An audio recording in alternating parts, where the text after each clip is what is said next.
네, 안녕하세요. 오늘은 아이콘택트 첫 번째 일화였는데요. 거제도 팔남배가 6개월 만에 재출연했다고 합니다. 저 같은 경우에는 거제도 스토리를 잘 몰라요. 근데 일단 팔남매 얘기만 들어도 사랑이 뭔가 넘치고 걔 고생 많이 했을 것 같은 그런 느낌이 드는데, 어쨌든 그때는 장남이 주인공이었나봐요. 장남과의 어떤 대화를 신청하는 게 주요 주제였고, 되게 사람들한테 화목한 가정이라고 칭찬도 많이 받았었던 화였던 것 같습니다. 거제도 팔남매가 다시 신청을 했고, 그 이유는 무엇인지 계속 볼 텐데요. 어머니께서 신을 받으셨대요. 그래서 우리 집에 왜 이런 일이 생겼는지 완전히 바뀌어버린 집안 분위기고요. 매일 이렇게 공간을 차려놓고 제사를 지내고 절을 드리고 기도를 드리고 하고 있는데, 이게 완전히 바뀌어버린 모습인데, 이 모습이 아이들에게 일방적으로 통보를 했다고 합니다. 그래서 황당하긴 했다, 갑자기 뜬금없기도 했고, 뭔가 홀린 것처럼 보였다, 엄마가 무속인이 되는 게 싫다, 이렇게 밝은 모습이셨는데 지금은 사뭇 분위기가 다르다고 나오고요. 신의 제자 이옥순이라고 소개를 합니다. 바뀐 환경 그런 것 때문인가 이렇게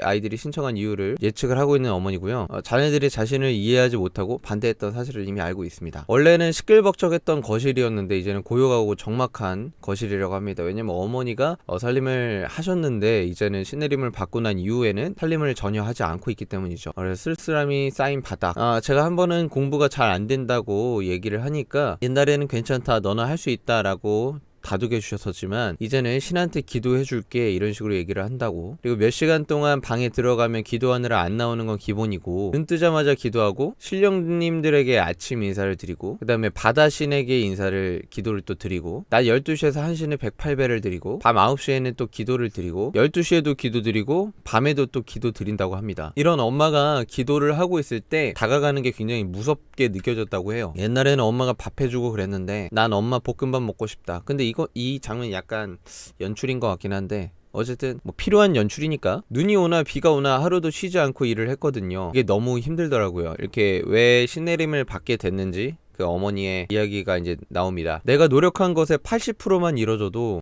괜찮았을 텐데 노력을 했지만 계속 실패의 연속이 있었다고 해요. 정확한 가정사에 대해서는 구체적으로 언급을 하진 않고 있습니다. 병원에 갈 돈이 없어서 집에서 나왔어요. 그 넷째인가 다섯째인가를 집에서 나왔다고 합니다. 트럭 뒤 좁은 공간에서 거기서 걔는 컸다고. 밥 먹는 것도 힘들 정도로 형편이 안 좋아졌다고. 지푸라기라도 잡는 심정으로 점집을 찾아갔고, 원래 그런 거를 전혀 믿질 않았다고 합니다. 원래 그런 거 전혀 안 믿었었고, 가니까 이미 할머니께서 나한테 와 계신다 라고 얘기를 해주셨다고 해요. 고민 끝에 신내림을 받기로 결정을 했다고 합니다. 지금은 많이 행복하다고 말씀을 하십니다. 그냥 로봇처럼 일만 하는 나였다면 지금의 나는 사람을 도울 수 있다는 것에 엄청 진짜로 행복해요 라고 얘기를 합니다. 이 얘기를 듣는 순간 저는 내가 만약 이분의 자식이었다면 이거는 이 정도면은 막을 수 없겠다 라는 생각이 들더라고요. 그래서 어머니한테 신이 중요한지 우리가 중요한지 물어보고 싶다라고 얘기를 합니다. 그래서 아이컨택을 시작하는데요, 오랜만에 아이들 눈을 보니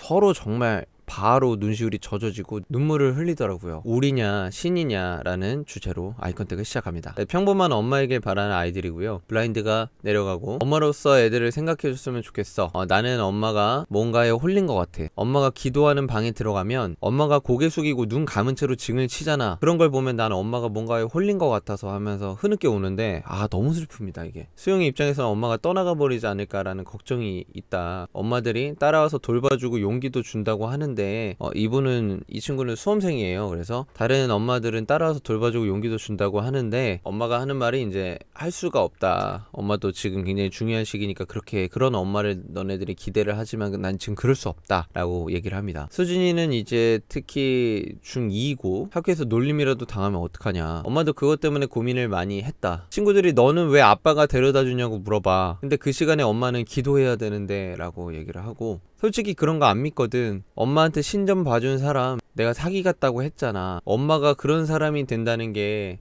너무 싫다. 그 마음 충분히 이해한다. 엄마가 충분히 이해하지 라고 대답을 하시고, 근데 엄마 신이 온 거 확실하냐? 그러니까 엄마가 열심히 기도하고 있다. 진짜인 걸 엄마가 어떻게 하냐? 신과의 대화가 있으니까. 대화를 어떻게 했냐? 그걸 어떻게 설명하면 좋을까? 라면서 차분하게 스탠스를 계속 유지하고 계십니다. 신께서 엄마한테 그렇게 말씀하셨으니까 너희들의 엄마가 아닌 신의 제자로서 살기로 결정을 할 수밖에 없었다. 그렇게 결심을 했고 갈 곳이 없었다. 엄마가 지금까지 정말 혼자 열심히 살고 안 해본 것 없이 정말 이것저것 다 해봤다. 근데 그게 잘 안 됐다 라고 얘기를 하시고 엄마 힘으로는 안 됐어. 이 장면이 너무너무 슬프더라고요. 결국에는 힘으로 안 됐다라는 게 그 가난을 탈피할 수 없었다라는 게 핵심이거든요. 그래서 너희들한테는 된다 이야기했지만 그 가난이라는 거를 극복할 수가 없었기 때문에 어머니께서 힘들게 내린 결정이었다고 얘기를 하십니다. 보통 사람의 인생보다 몇 배 더 힘든 삶을 사신 건 맞아. 진짜 팔남매를 키운다는 거는 와 진짜 저는 진짜 죽었다 깨나도 그 고통을 이해할 수 없을 것 같아요. 제가 감히 말하건대 군대를 2번 3번 가는 것보다 더 힘들 것 같다는 생각이 듭니다. 너희들 때문에 갈 곳이 없었고 더 이상 너희들을 힘들게 할 수도 없었고 이제 정말로 막다른 골목이라서 잘못하면 길거리에 나앉아야 되는데 갈 곳도 없고 먹을 것도 없는데 엄마가 어떤 선택을 내리냐라고 얘기를 합니다. 그래서 계속 막 저는 이거 보면서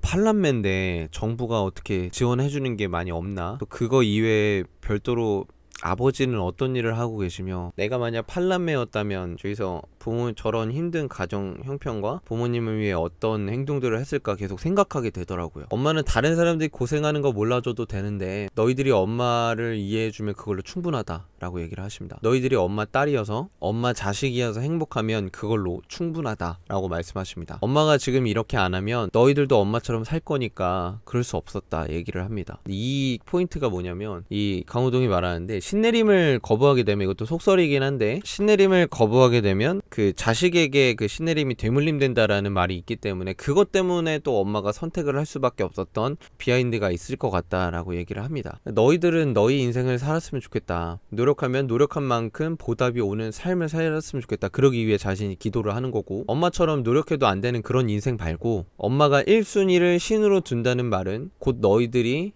1순위라는 말이다. 근데 왜 사람들이 그걸 몰라줄까 하면서 오는데 다 같이 살아남기 위해서 선택하는 길이니까 조금씩 시간이 지나면 엄마도 너희에게 해줄 수 있는 말이 있을 거다 라고 얘기를 합니다. 엄마의 마음은 언제나 너희들에게 있다. 항상 가슴에 너희들을 안고 있으니까 라고 얘기하는데 그 어머님의 한과 애절함이 너무 느껴져서 너무 안타까웠어요. 무속인의 삶인지 엄마로서의 삶인지 마지막으로 묻습니다. 신이 먼저인지 우리가 먼저인지 선택해달라. 지금은 신이 우선이다 라고 하고 블라인드가 내려갑니다. 그래서 엄마로서 지금 현재로선 조금 미안한 마음이 있다고 하고요. 아이들을 위한 선택이었으니까 마음을 굳게 먹고 더 열심히 해볼 거라고 얘기하십니다. 그래서 그런 엄마를 조금 믿고 기다려줬으면 좋겠다 라고 하고 인터뷰를 하는데 속상하기도 했는데 엄마 인생에 참견할 수 없잖아요 라고 기댈 것도 없이 혼자 외로웠겠구나 하는 생각이 드니까 지금 엄마가 행복하다고 말할 때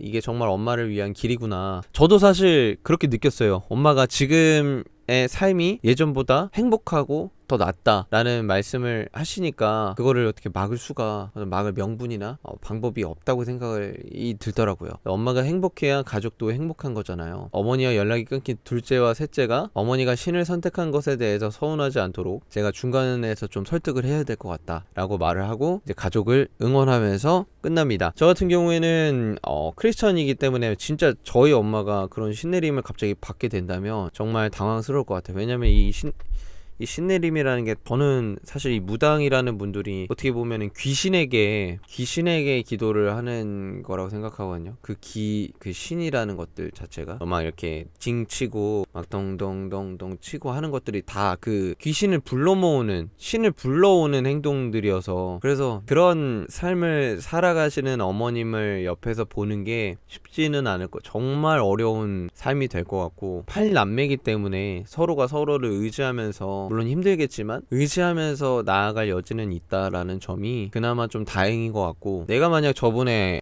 자식이었다면 신내림을 받지 않고 뭐 예를 들어 무당을 그만두는 거에 대해서 내가 기도를 할까? 기도를 계속 해야 할까? 이런 고민도 되게 많이 들더라고요. 와 진짜 이거는 어떻게 보면은 어머니가 정말 많은 일들을 해봤지만 다른 사람을 돕는 일이라고 지금 무당이 돕는 일이라고 생각을 하고 그 보람을 느끼시는 것처럼 좀 다른 일을 편하게 돕고 자기 성취를 누릴 수 있는 충분한 여건이 갖춰졌다면 어머니가 이런 상황까지 오지는 않았지 않았을까라는 생각이 드는데 팔남매를 키우면서 너무나도 형편이 좋아질 만한 여지가 계속 없다 보니까 이런 선택을 내리게 되는 것 같아요. 같아요. 그래서 그 선택에 대해서 저희가 뭐 어떻게 할 수는 없고, 내가 만약 가족이었어도 그냥 인정할 수밖에 없는 그런 상황이었을 거라는 생각이 들어서 그래서 더 안타까운 것 같아요. 그래서 어쨌든 팔남의 그 자녀분들이 어머님이 기도빨이든 아니든 정확한 상황은 모르지만 가난을 탈피해서 어머니도 행복하고 팔남의 가족도 화목해질 수 있도록